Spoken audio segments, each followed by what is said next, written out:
ሰውን ለማዋረድ አሊያም ደግሞ እኛ ትክክለኛ ሆነን ሰውን ለማብጠልጠል አይነት ከሆነ በዛ ስሜት ከሆነ ማንም ሊያዳምጠን ፈቃደኛ አይደለም የሚሆነው እና አይ ቲንክ እህታችን ሙስሊም እህታችን ናት። ልትሳሳት ትችላለች። የማታውቃቸው ነገሮች ሊኖሩ ይችላሉ።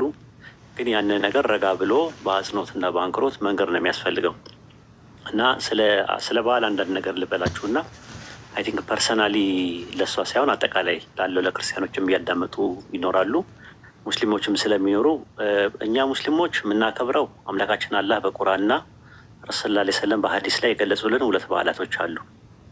ኢድ አል አድሃና ኢድ አል ፈጢር የሚባሉት ማለት ነው።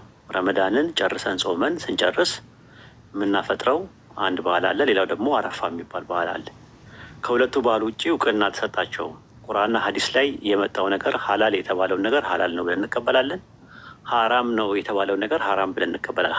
ሀላልም ሀራምም ያልሆነ ነገር ደግሞ ቢድዓ የሚባል ነገር አለ።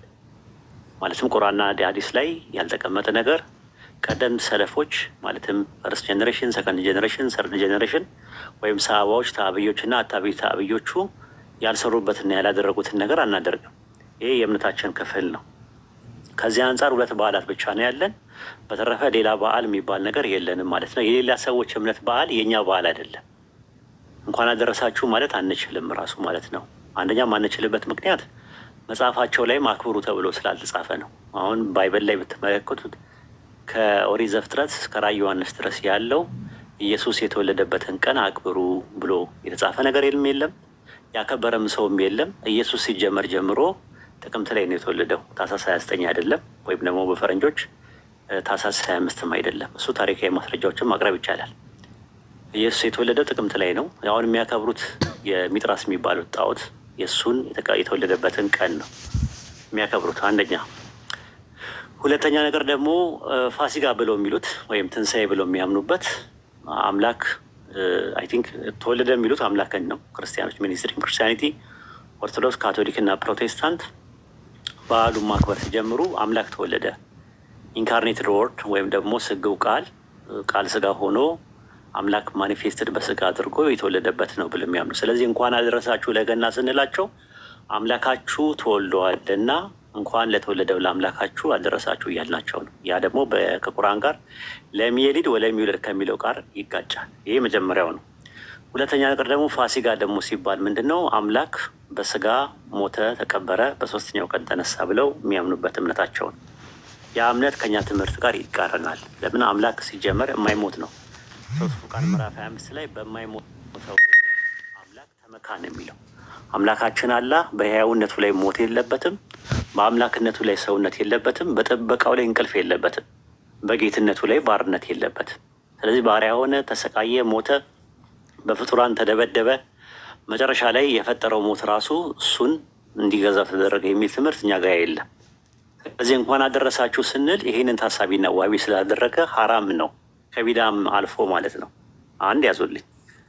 ሁለተኛ ነገር ደግሞ እንኳን አደረሳችሁ እንኳን እኛም ቢሉን እንኳን አብሮ አደረሰን እንላቸው። ለምን አልጾሙም? እነሱ ረመዳንን ስላልጾሙ እናመሰግናለን ነው የምንላቸው። አንድ ጊዜ አስታውሳለሁ፣ አረፋ ላይ ጎረቤቴ እንትኖች ናቸው፣ ክርስቲያኖች ናቸው እና በዓልን እንምጣ አሉኝ። እሺ አልናቸው። መጡ፣ በሉ፣ ጠጡ። ቀጣይ ፋሲጋ እኛ ጋር በዓል ታከብራላችሁ አሉን። ሲሉ አይ በዓል አናከብርም ሲሉ አይ እኛ እኮ ምንገዛው ስጋ ምንገዛው ካላል ነው፣ ያላል ስጋ እንገዛለን የዛን ቀን አሉ። አይ የስጋ ጉዳይ አይደለም፣ ውሃም ቢሆን መጠጣት አይፈቀድም አልኳቸው ስላቸው በጣም ደነገጡ። እንዴ የሚበሉ አሉ ምናምን ነገር ሙስሊሞች አሉ የሚበሉ አሉ፣ በዓልን የሚመጡ ሙስሊም አይ እነሱ ሊያደርጉ ይችላሉ፣ እኔ ግን ሙስሊም ነኝ፣ እምነቴን እከተላለሁ፣ የጋራ እሴቶች በጣም ብዙዎች አሉን ከእናንተ ጋር፣ ግን በዚህ በበዓል ጉዳይ እንድናከብር የታዘዝነው ሁለት በዓል ብቻ ነው በዓመት። በተረፈ የሌላ እምነትን በዓል ማክበር አንችልም። እኛ ጋም ደግሞ በዓል ተብሎ ቢባል እንኳን ያንን በዓል አናከብርም፣ እኛ ሃይማኖታችን አይፈቅድልንም።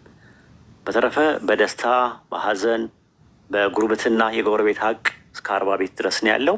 10 ከፊት ለፊት 10 ከኋላ በግራና በቀኝ ደግሞ 10 ሀቅ አለ፣ የጎረቤት ሀቅ አለ። የጎረቤት ሀቅ ምንድን ነው? አንድ ሰው ራሱ ቤቱን ለመሸጥ ቢያስብ ይላሉ ረሱል ሰለላሁ ዐለይሂ ወሰለም በሐዲስ ላይ መጀመሪያ ለጎረቤቱ ማማከር አለበት። ሊሸጠው ነው፣ ትፈልገዋለህ ወይ ትገዛለህ ወይ ራሱ ማለት ነው። ሌላ ቦታ ደግሞ ረሱል ሰለላሁ ዐለይሂ ወሰለም ምን አሉ? ሆዱን እየሞላ ጎረቤቱ ሲራብ ያየ ሰው ከኛ አይደለም ብለዋል። የጎረቤት ሀቅ በዚህ ነው። ራሱ ምንድነው ለራሱ የሚወደውን ነገር ለወንድሙና ለጎረቤቱ እስካልወደደ ድረስ አላመንም ብለዋል ረሱል ሰለላሁ ዐለይሂ ወሰለም። በጣም ጥብቅ ነው የጎረቤት ሀቅ ማለት ነው። ቡና አጣጭ ነው ጎረቤት። ስለዚህ በሀዘናቸው፣ በደስታቸው፣ በሰርግም በለቅሶም አብረን እንድንካፈል ሶሻል ላይፍ ላይ ይፈቀድልናል።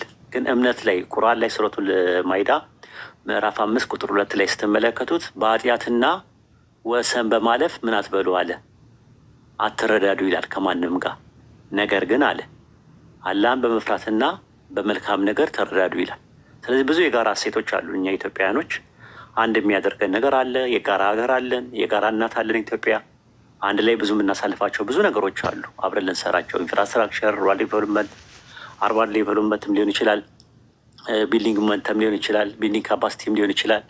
በሀገራችን በጣም ብዙ ነገሮች የምንሰራቸው ነገሮች አሉ። የጋራ የሚያገናኘን ነገር ተከባብረን አብረን ልንኖር የሚያስችላቸው ነገር ብዙ ነገር ሶሻል ኢንተራክሽኖች እና ሶሻል ሪሌሽኖች አሉ ማለት ነው። መስተጋብርና ግንኙነት አለን ማለት ነው። ስለዚህ እህታችን ልትሳሳት ትችላለች። ካስፈለገ ረጋ ብሎ በውስጥ መስመር ስልክ ተቀብሎ አንድ ሰው ረጋ ብሎ ቢያወራት ይኸውላ እልህ ውስጥ አትገባም። ራሱ ስድብ መፍትሄው ነው። ስድብ የሰነፎች ዱላ ነው። ተሳዳቢ ለመሆን ዲግሪ አይጠይቅም፣ ዲፕሎማ አይጠይቅም። ባለጌ መሆን ብቻ ነው የሚጠበቀው።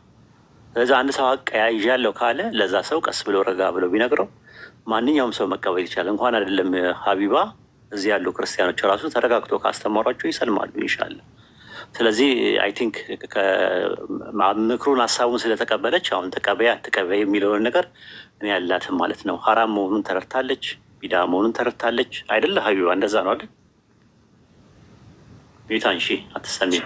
ኦኬ ኡስታዝ፣ ወላሂ ያው ስተተኛ ነበርኩ፣ በስተቴ ተምሬያለሁ። አንድም ደግሞ አንተ ከመምጣት በፊትም ራሱ ቪዲዮ ተሰርቶ ምናምን ኡስታዞች እጅግ ገብቶ ኡስታዞች የሚሉትን ነገር እስከ መጨረሻ እያዳመጥኩ ነበር እና ኦልሬዲ የኔ ስተት ነው።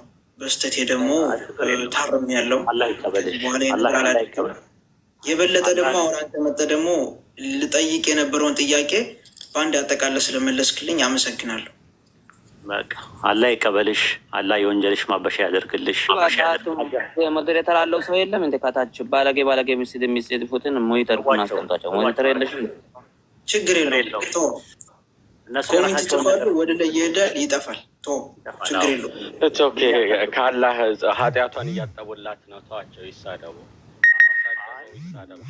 የፋቁልን ነው። አልሐምዱሊላህ ዛሬም ነገም እንደፈለጋችሁ ተሳደቡ። ከእሷ የምትቀንሱባት የምትጨምሩላት ምንም ነገር የለም። ዛሬም እሷ ያለችበት የቤት ሰራተኛ ሆና ነው ያለችው። እናንተ መጣችሁ የወር ደሞዝ አይደለም የምትከፍላት። እናንተ መጣችሁ አታስተዳድሯትም። ሀቢባ ምንድነው ችግርሽ ብላችሁ እንኳን ጠይቋት የሚያውቅ ሰው የለም። እስኪ እሷ ሰውን ከመርዳት ሰውን እንትን ከማለት በስተቀር ሀቢባ ምን እንርዳሽ፣ ምን እናገዝሽ፣ እንዴት ነሽ፣ አንቺስ እንዴት ነሽ ብሎ እንኳን በስነ ስርዓት ጠይቋት የሚያውቅ ሰው የለም። ሀቢባን ደግሞ የማያውቃት ሰው በዚህ ላይ የለም። በአሁኑ ሰዓት እንኳን 795 ሰው አለ። 795 ሰው እንኳን ሜምበርሽፕ እንኳን የሆነ ሰው እንኳን የለም ከጥቂቶች በስተቀር ማለት ነው። ሌላውን እንተውና ማለት ነው።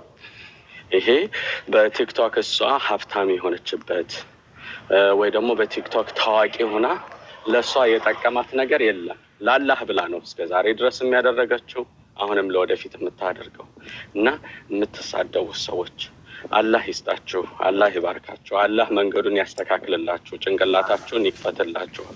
እኛንም ደግሞ አልሐምዱሊላህ ኃጢአታችንን የምትፈቁልን ከሆነ በደንብ አድርጋችሁ ጨምሩበት። እንግዲህ ደስ ካላችሁ ሙሳዬ ወሂድ ይህንን ነገር ቋጨት አድርገህ ልጅቷን ብታርፍበት ወላሂ እንጠየቅበታለን። ይህንን አስቀምጠን ነገ ሰራተኛ ጠዋት ሰራተኛ ሆና መነሳቷን እንደማይቀርም እያወቅን ማለት ነው አስቀምጠን እንትን የምንል ከሆነ ጥሩ አይደለም። አልሐምዱሊላህ ገብቶናል ሁሉን ነገር። አሁን ግን ለእሷም እረፍት ማሰብ አለብን። ኢንሻአላህ ማሰብ አለብን። የቤተሰብ አስተዳዳሪ ናት። እህት ወንድሞች፣ እናት አባት ያላት ናት። የደሃ ልጅ ናት። ተቀምጣ አይደለም የሀብታም ልጅ ናት። እንትንምትለውና እንትንበል እንቋጨው። ወንድም አለም አይሰማም ማወራው? ይሰማል። ከማላው ከሁለት ነገር አንጻር ሰዎች እንትን ይላሉ። አንዳንድ ሰዎች ለመወደድ ብለው አንዳንዴ እየተነገራቸው የሚያጠፉ